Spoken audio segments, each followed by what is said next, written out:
Debbie Martin again.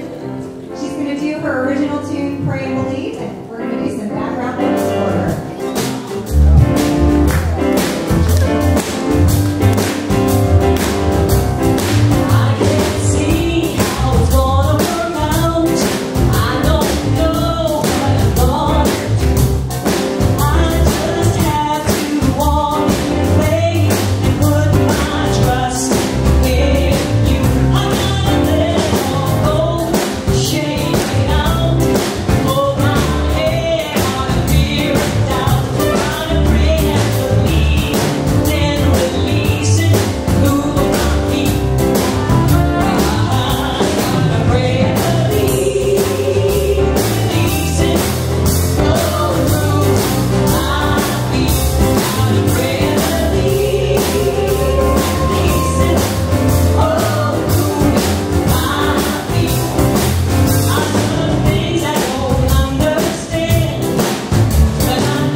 Cultivate resiliency and joy, to have that feeling that we feel right now, that lift, that presence, that just unbounded joy. How do we have that no matter what's going on in our lives?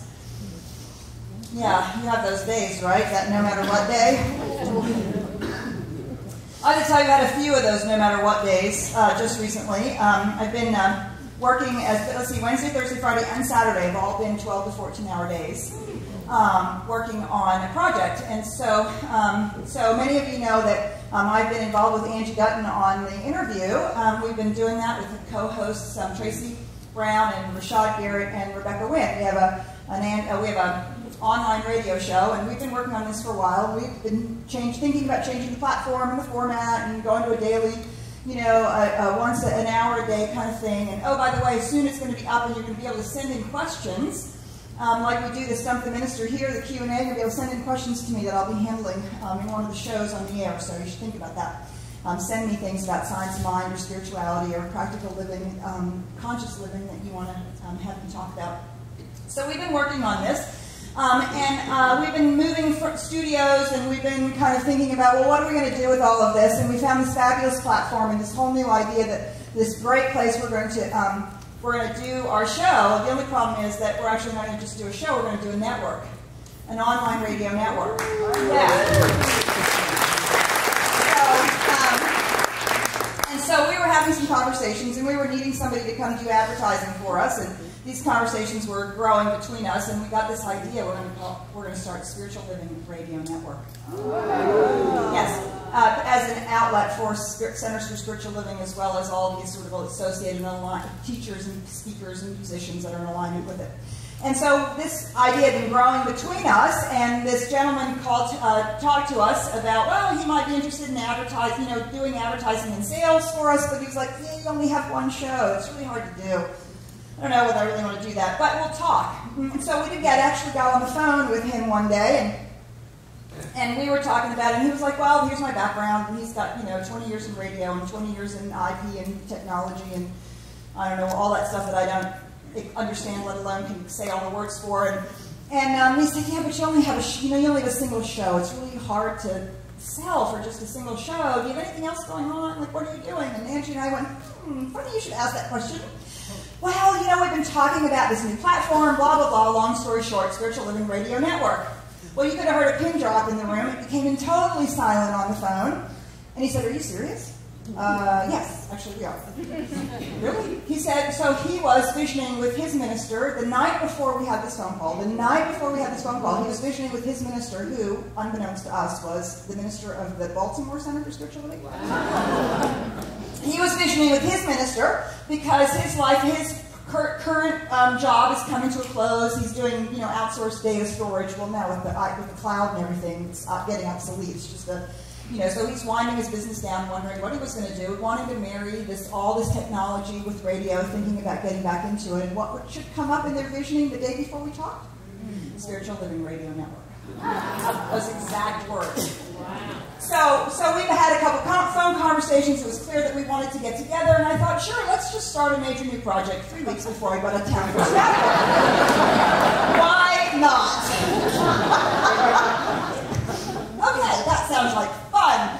So Angie and Andrew have been locked in a room for 3 days, and we have in those 3 days managed to come up with all the legal paperwork and the business plan and all the things that we need to actually launch this. We're going to be submitting it as a special focus ministry to Centers for Spiritual Living, and growing this new idea.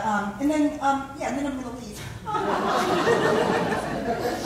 But what's really so amazing is, well, quite truthfully, while all of us have really amazing backgrounds to bring to this, none of us have actually ever done this particular thing before. And so we got together, we flew him in, thanks to Clyde and some donated airline miles. We flew him in here for a few days, and then we sat around and we thought, do we really know how to do this?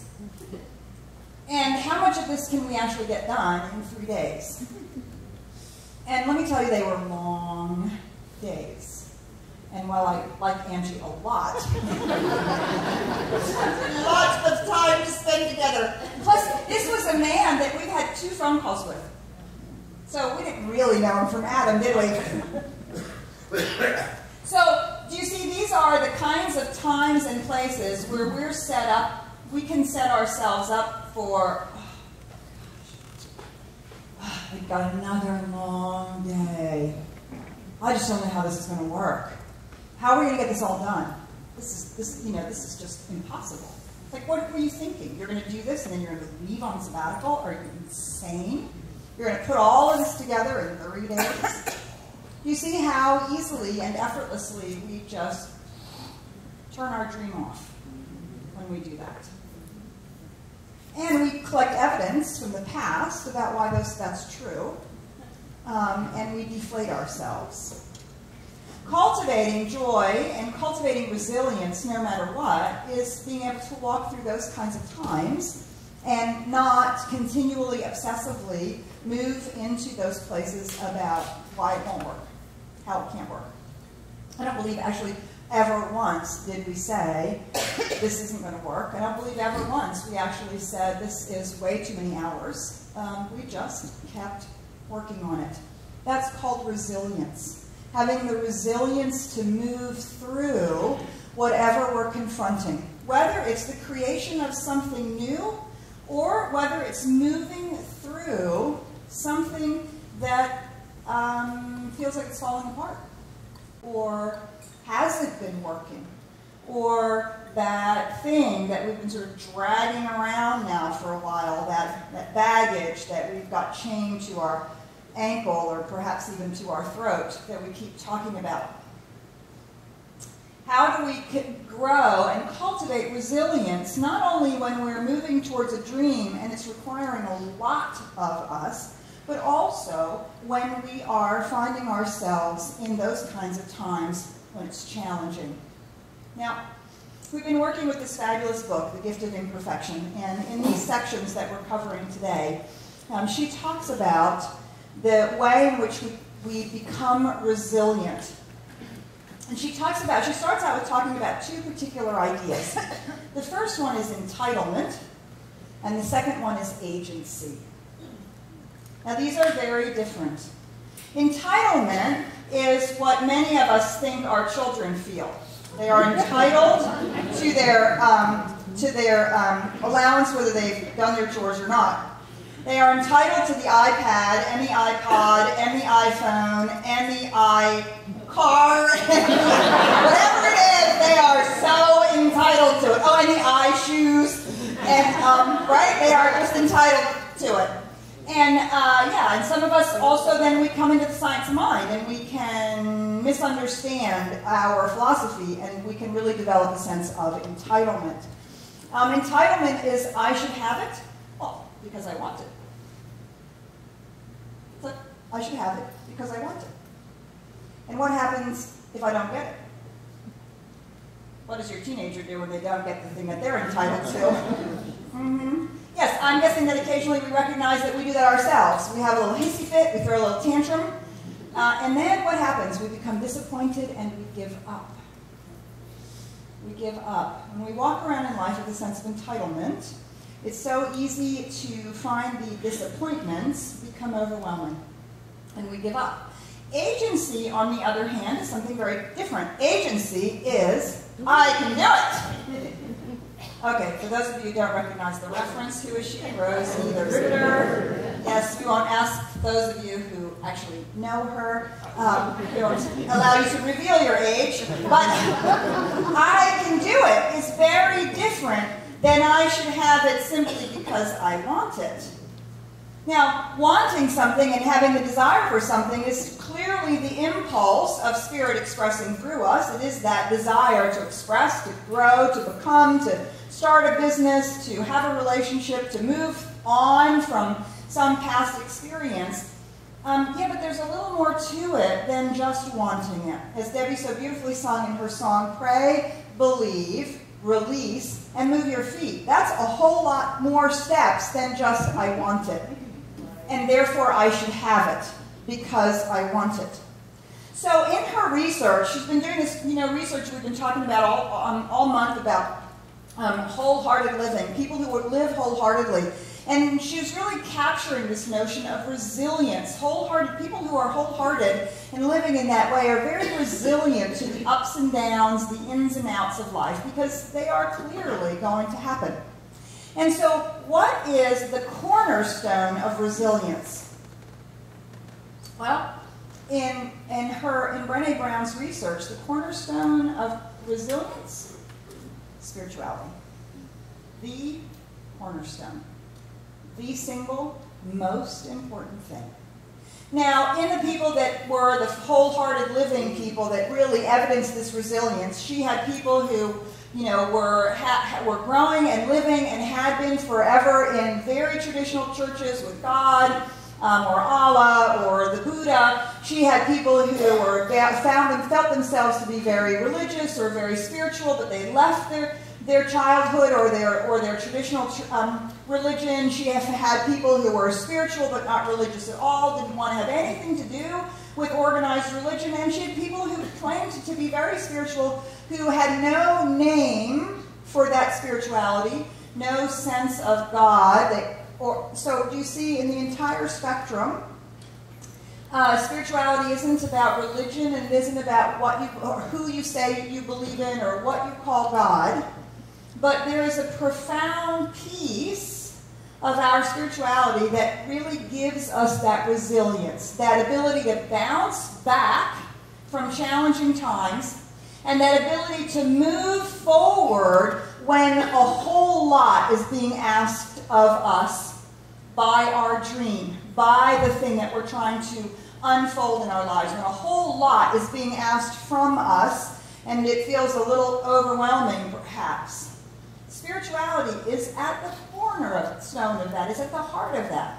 So she dug a little deeper, and what she found is precisely what Ernest Holmes says.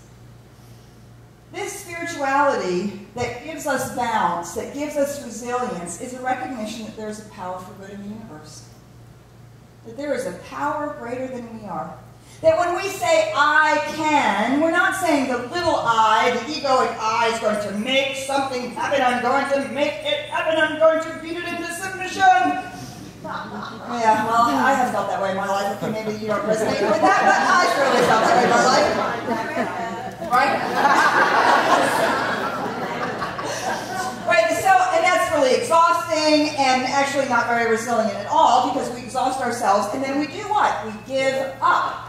Right, and the opposite of that is the resilience, the bounce back, the having the emotional and energetic reserves to draw on. Well, if it's not me that I'm drawing on, what am I drawing on? There is a power for good in the universe.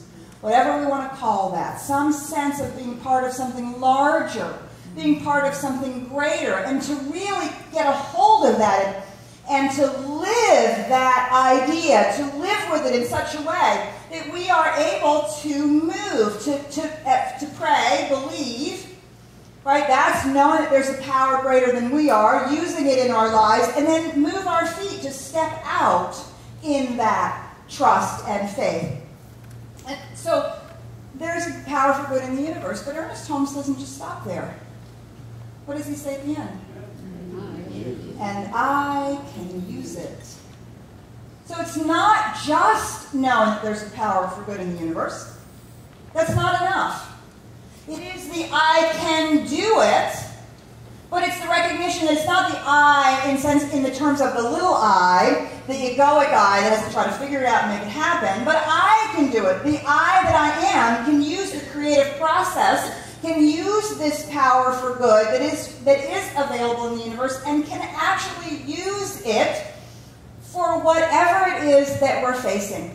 Whether it is healing the past, whether it's letting go of this thing that we're carrying around, this hurt, this upset, this pain, this whatever it was that happened, or whether it's the resilience that we need to really make the effort to move on our dreams.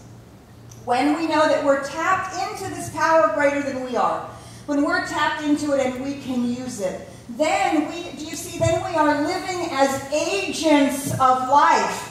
We're living as agents of creativity. We're living as agents of the divine manifesting the life of our dreams, rather than manifesting the life of our disappointments or the places and ways in which we give up.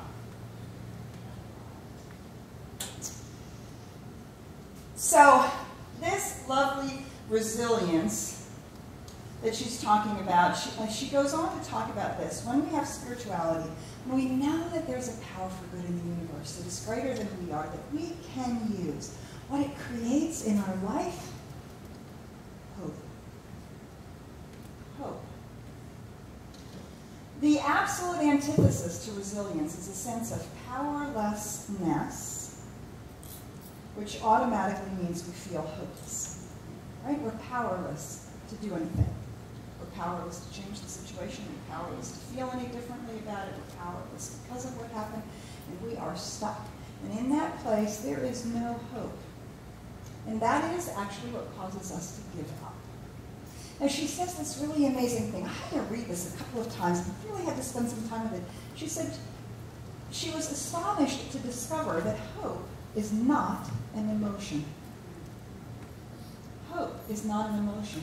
It is a mental attitude which one enters into life with. That's what hope is.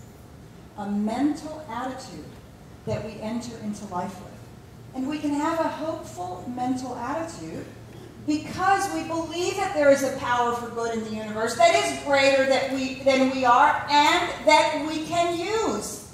And when we use it, it will respond to us and lift us up and provide us with what we need to either heal the past or move into the future. You see, and that creates hope. And out of that hope, we generate that sense of agency and power that says, yes, I can. I can let go of this. I can move through it. I can move on. I can create the life I want. I can experience my dream.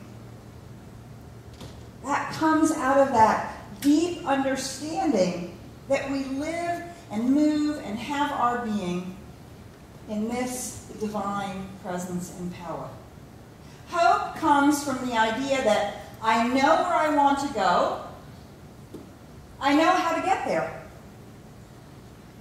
And part of how to get there and how to move in that direction is to be persistent. To be persistent and not to give up when I'm disappointed. She says hope means I can tolerate disappointment. I can tolerate the bumps in the road. I can tolerate the detours. I can tolerate the ins and outs and the maybes and the whatnots because I know where I'm going and I know that there is a power for good in the universe greater than I am that I am using to get there, and I will actually eventually get there, even if my path looks a little crooked. Look, we have lots of evidence for this. Just go down 635 every day. Right? You will actually eventually get there. Even if it looks like there's a detour or you can't get across, you can't get there from here, they've taken out the bridge. Sorry, Renee, you can never come to services because they've taken out the bridge to your house. Right? So you can't get off 635, what are you going to do? Sorry, you can't come. No, right? You find another way. You go on another bridge. You find another road. You find another way. You go over it, around it, under it, through it, something, and you get where you're going. We have lots of evidence that this is what happens. And when we have resilience, do you see, we can tolerate the disappointment. Oh, that particular bridge is out. Well, we can have a big tantrum and a big upset, and we can sit there. I'm going to sit here until the bridge is fixed. Okay, see you in 5 years. Yeah. Mm-hmm. Or we have the resilience to move through it. Now, this resilience does not come, remember that entitlement? We don't have resilience because we think we should have it. We have resilience because we are willing to use this power for good, to trust it, and to move our feet, to keep moving our feet, to have this sustained effort, and to press forward on it. Richard Bach wrote a book. This was one of my introductions to metaphysics, 30 years ago. He wrote a book called Illusions, The Adventures of a Reluctant Messiah. If you haven't read it, I highly recommend it. So just a little fictional paperback book. And in there, the Reluctant Messiah, he gives out the Messiah's handbook. Some of the best things, some of the best spiritual insights are in the Messiah's handbook. And here's one of them. You are never given a wish without being given the power to make it come true. You may have to work for it, however. You may actually have to work for it. Do you see, that's agency, not entitlement? Now, some of us grew up with, everything is hard, right? You got to work hard to make it happen. This is not the kind of sustained effort we're talking about. But on the other hand, entitlement says, well, it just has to be easy and effortless. Everything has to be easy and fun. How many of us have heard that from our children? It's not fun, I don't want to do it. Okay, I don't remember that ever being a criteria when I was a child. Is it fun? No, but you have to do it. Because it's good for you, because you need to do it, because it's the right thing to do. There's lots of other reasons to do some things other than just that it's fun. Now, it can be fun. Angie and I and Andrew, we had 3 very intense days and we laughed hysterically. We had a lot of fun, but it was persistent and consistent and deep, sustained effort right through lunches and everything so that we could get done what we needed to do. Not hard, struggle, painful, I have to make this happen, but sustained effort. I think of it a little bit like climbing a mountain. You know me, I tell you this story over and over again. I love to climb mountains, and halfway up the mountaintop, there's half of me thinking, why did I sign up for this? I'm sweating, I'm panting, the backpack's getting heavier and heavier and heavier. And when I get to the top of the mountain or the top of the ridge or whatever it is I'm climbing, you bet I can tell that I have made an effort. I've got sweat rolling down my face. I'm breathing heavy, and I am so excited to be at the top. I'm so excited that I didn't give up halfway through. Because when we get to the top, right, we get the joy of the accomplishment. We get the experience of seeing the view. We get to have all of that because we've actually managed to stay the course. Stay the course. And I get concerned. I am totally good with proclaiming that things should be effortless and easy. Ease and grace when we do our spiritual work. I'm good with that. I like to affirm that. But if it's not easy and graceful, I hear too many people say, "Oh, Spirit must not want me to do it." That's like saying, "Well, the DMV doesn't want me to go to church because they've taken out my bridge."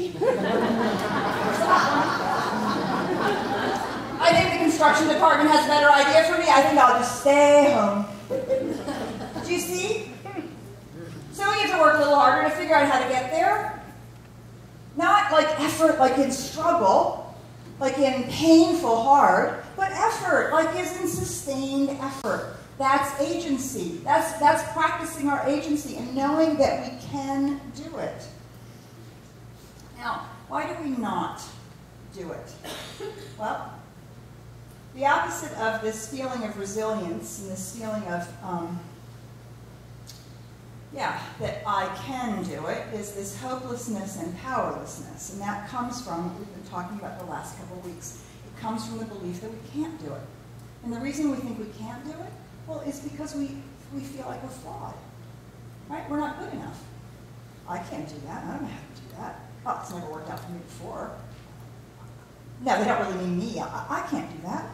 That's our sense of not good enough. That's our place where we feel flawed. And that's what she calls shame. That's our shame place, where we feel like we're just not good enough.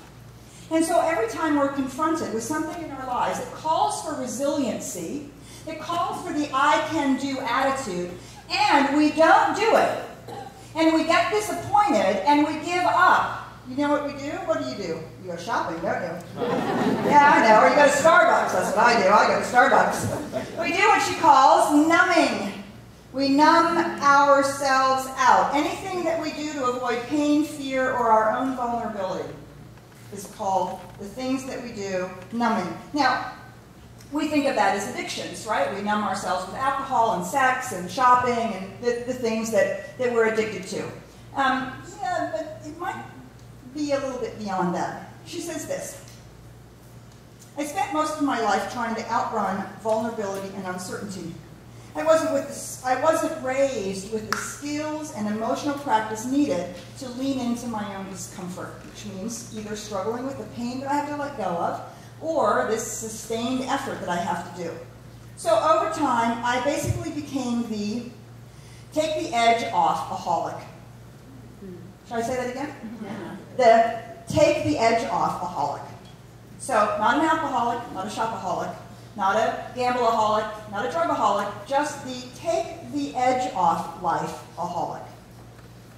And she discovered they don't have meetings for that. How many of us are doing that? We're finding all those little ways to take the edge off, to just numb it a little bit. For me, it wasn't just the dance halls, cold beer, and Marlboro Lights of my youth that got out of hand. It was banana bread, chips and queso, email, work, staying busy, incessant worrying, planning, perfectionism, and anything else that would dull those agonizing and anxiety-fueled feelings of vulnerability. And what is that feeling of vulnerability? I can't. I don't know. I'm not sure. How will it go? How will it be? Will I be good enough? Again, after years of research, she says, I'm convinced that we all numb and take the edge off. The question is, does our, and fill in the blank, eating, drinking, spending, gambling, saving the world, increased incessant gossiping, perfectionism, 60-hour work week, fill in the blank, does it get in the way of our own authenticity? Does it stop us from being emotionally honest, setting boundaries, and feeling like we are enough? Does it keep us from staying out of judgment and from feeling connected? Are we using this, whatever it is, to hide and escape from the reality of our lives? And so rather than facing our disappointment or our giving up, we go shopping. Have a few more chips and salsa. We think, oh, yes, I'm really being productive. Look at how many emails I can do in a day. And then when we're tired of that, oh, there's always Facebook. And addictions are anything we chronically and compulsively do to take the edge off. To take the edge off our life. To not have to feel our feelings. To not have to confront this thing, whatever it is, that is actually calling for resiliency from us. Do you see? And if we don't feel like we have it, because we aren't grounded in our spiritual principles, and we don't have that extra something, that greater power to plug into, well, let's just not feel it at all.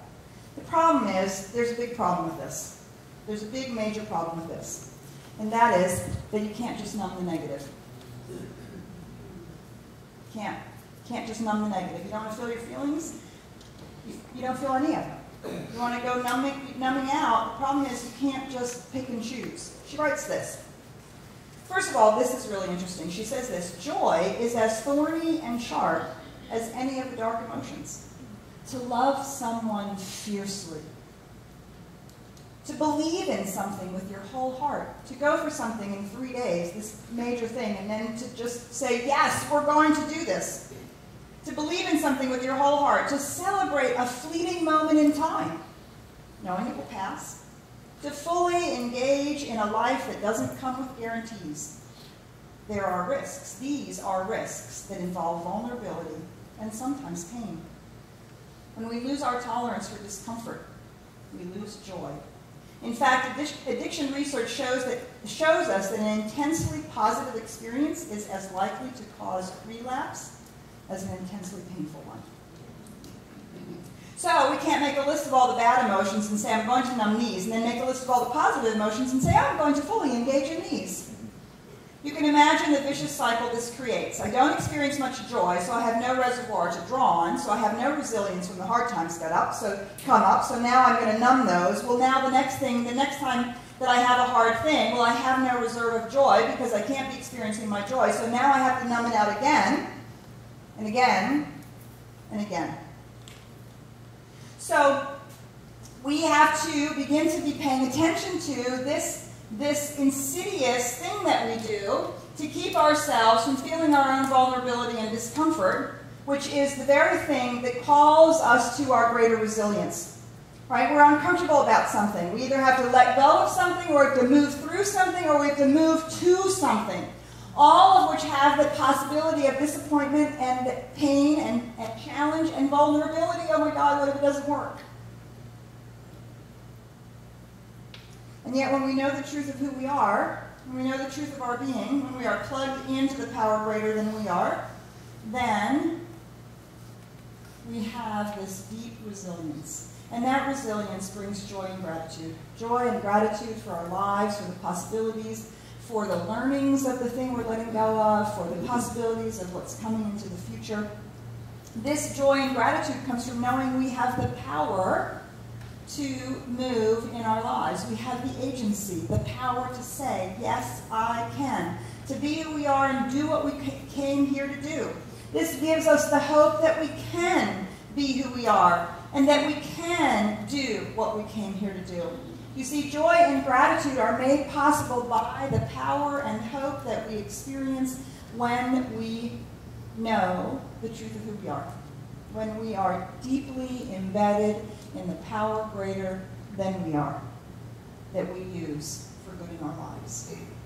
So I want to close with a beautiful poem, and this is a poem about joy, and we're going to have Richard come up here and give it to us.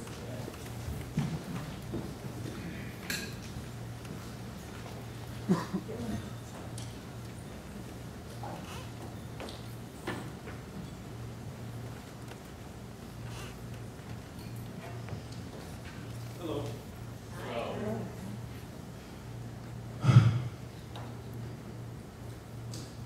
Gratitude and joy. Of course, joy is not something that simply happens to us, it's something that we create within ourselves.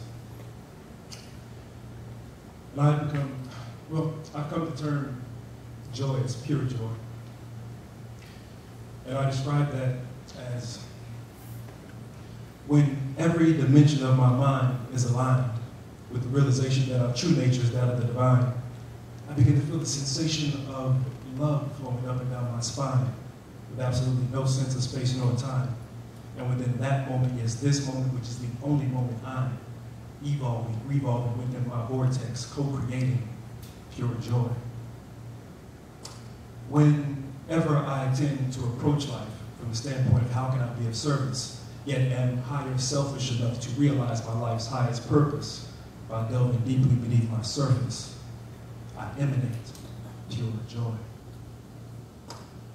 When I am so blessed as to be in the company of a beautiful woman with a beautiful spirit on a beautiful day, kind of like today, and together we begin to form a chemistry potentially as explosive as the sun, in due time our souls, bodies, and minds intertwine so close that we become as one. And together we discover within each other's hidden treasure, pure joy. But of course, there are moments when times seem to get rough and I'm not feeling so tough, yet deep in my soul I know that my trust in spirit is enough. And so once again, I am able to make a conscious choice to express pure joy.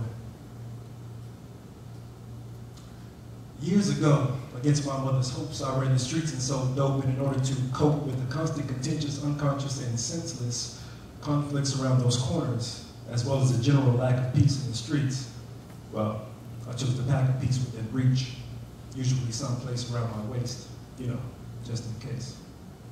See, I was living stressfully, recklessly, striving desperately to avoid catching a case from a police chase. Then it became just two dope boys with a briefcase.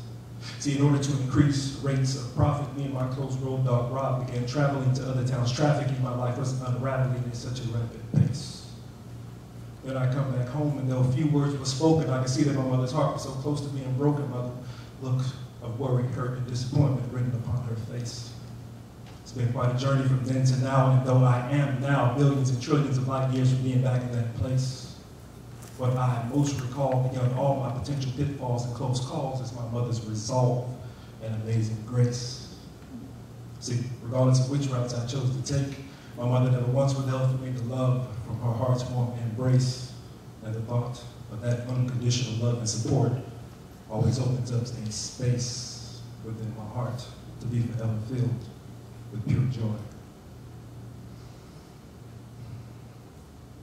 I'm not quite sure, but I believe that it has been some combination of love plus resilience and ambition, which has fueled my transition from a certain compliance with crime indirectly to this metaphysical philosophy that some call the science of mind. See, it was during some time that year within my first class here that I was taught the creative process and how to consciously construct my life's design, which undoubtedly has caused my light to shine. As I now rotate upon the axis of my daily spiritual practice, being more committed to my focus, concentration, and meditation, doing my best as I grow to live in life's flow and know that every day is a day for joy, gratitude, and celebration. So thanks to my many trials, tribulations, and self-exploration, I have discovered the power of faith and chosen to allow it to wash away my fears. Because reflection has shown me that my fears are only an illusion created by doubt, no matter how real each fear may appear. And this inevitably brings peace to my mind, so within my heart there's now cheer. And for me it's now clear, as I can see right now here, that our most precious gift in life, I believe, is freedom of choice. And within this moment I choose for my circle of love to forever expand. So although I may not know you personally, I love you all universally, simply because I can. And as I now stand, in reverence of peaceful people like Gandhi and Dr. King, I too have a dream, well, actually more like a plan, in which I choose to give, accept, and live this message of joy and love beyond this life's span. And though this alone does not define me, it definitely does divinely remind me that within the scheme of things grand, that ultimately we are spirit, each having our own unique experience as woman, child, and man. But no longer do I choose to affirm this truth of our being by beginning with the phrase, I am. No. In honor of the oneness which exists throughout all existence, I now begin with the phrase, we are. Because regardless of how it may appear on the surface, being made in God's image, we are all perfect. Perfect expressions of love, truth, freedom, fearlessness, peace, and of course, last, though definitely not least, pure joy.